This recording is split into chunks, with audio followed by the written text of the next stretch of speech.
and gentlemen, Philippine Airlines welcomes you.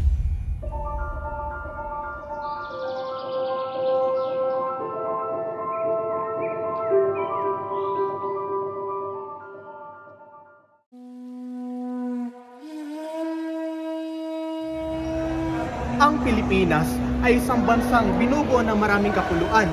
Kaya hindi nakakapagtaka na maraming etnikong nakatira dito. Ngayong araw, tatalakayin natin ang etnikong Igorot.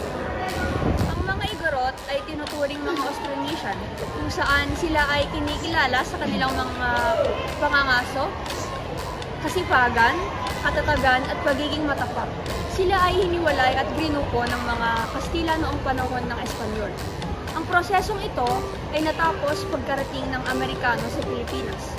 Nagpangalan ang mga etnolohiya ng 10 pangunahing pangkat etniko sa Pilipinas, na bawat isa ay may sariling wika, kultura at pananalita. Alam mo ba mga kababayan na dalawa ang uri ng Igorot?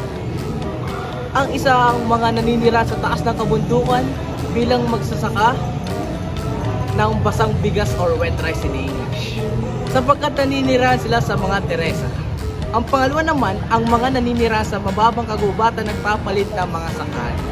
Ang unang grupo ay binubuo ng Nabaloy, Ibaloy, Kankanay, Lepanto at Hinagang Kankanay. Bontok, Timog Kalinga at Indian ay naninirahan sa mga lungsod o barangay. Ang pangalawang grupo ay binubuo ng mga Gadang, Kinagang Kalinga, Apayao ay naninirahan sa mga sangkahan at kabutiran, habang ang mga Gadang ay naninirahan sa bahay. Sa makatuwid, ang mga elementong kultural na karaniwan sa mga Igorot ay ang pagpapanday, paghabi at mga ritual. Sinasabi na niniwala rin sila sa mga espiritu. Sa karaniwang tinutukoy nila bilang isang ninuno. Wala silang organisasyong politikal, ngunit nagkakaroon din ng mga namumuno sa iba't ibang pangkat. Magandang araw po, Ginang. Maraming salamat po sa pagtanggap sa akin. Nais ko pong nalaman ang tungkol sa kultura bilang isang buwan. Magandang araw din po sa inyo. Walang anuman po. Masaya po may bahagi ang aming kultura bilang mga Ano po ang pinakamahalagang aspeto ng inyong kultura na nais mong ipakilala sa publiko? Para sa amin, ang pinakamahalaga ay aming pagiging matatag at malakas. Ang aming mga ninuno ay naging matatag sa harap ng mga hamon ng kalikasan at ng mga pananakot. Ang aming mga tradisyon tulad ng pagtatanim ng palay, pagkakabit at paggawa ng mga kagamitan mula sa hapon ay nakapakita ng aming kakayahan at Ano po ang mga hamon na kinakaharap ng kultura ngayon?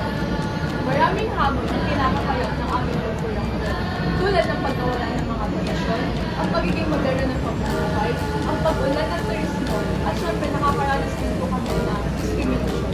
Ngunit naniniwala po kami na ang aming mga tradisyon ay mananatiling buhay sa pamamagitan ng pagtutulong